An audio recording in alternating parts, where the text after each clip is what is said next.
తెలంగాణ గొప్పతనం, విశేషాలు చాలా తరాల పాటు దుర్మార్గుల చేతుల్లో చిక్కుకున్నాయి. ఇప్పుడు ఆ అడ్డంకులు పోయి సంధ్యాసూర్యుడు మొదటిసారిగా ఉదయించాడు. తెలుగు నేల ఎంతో జిగికలది. తెలంగాణ తల్లి కోటిమంది పిల్లల్ని పెంచి, వారి చేతికి కత్తులిచ్చి నైజాం నవాబుతో పోరాడమంది. నాడు తెలంగాణ గట్టిపోచ కూడా కత్తిబట్టి ఎదిరించింది. నిజాం రాజు గర్వం అణిచేలా యుద్ధం సాగించింది. దిగంతాలలో ఇంద్రధనుస్సులు సయ్యాటలాడాయి. తెలంగాణ స్వాతంత్ర్య పోరాటం సముద్రంలా ఉప్పొంగింది. తెలుగు వీరులు, యోధులు, పరోపకారులు. మత పిశాచి తన కోరలతో తెలంగాణ ప్రజలు గొంతులు కోస్తున్నా, వారికి దిక్కు తోచకున్నా, బ్రతుకు భారమైనా కూడా తెలంగాణ ప్రజలు తెలుగుదనాన్ని కోల్పోలేదు.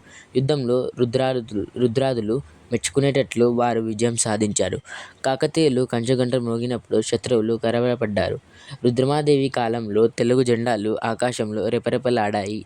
కాపయ్య నాయకుని విజృంభణకు శత్రువుల గుండెలు ఆగిపోయాయి. చాళుక్య రాజుల కాలంలో కళ్యాణ గంటలు మ్రోగాయి. నాటి నుండి నేటి వరకు తెలంగాణ శత్రువుల దొంగ దెబ్బకు ఓడిపోలేదు. శ్రావణ మేఘంలా గర్జిస్తూ ముందుకు సాగుతుంది.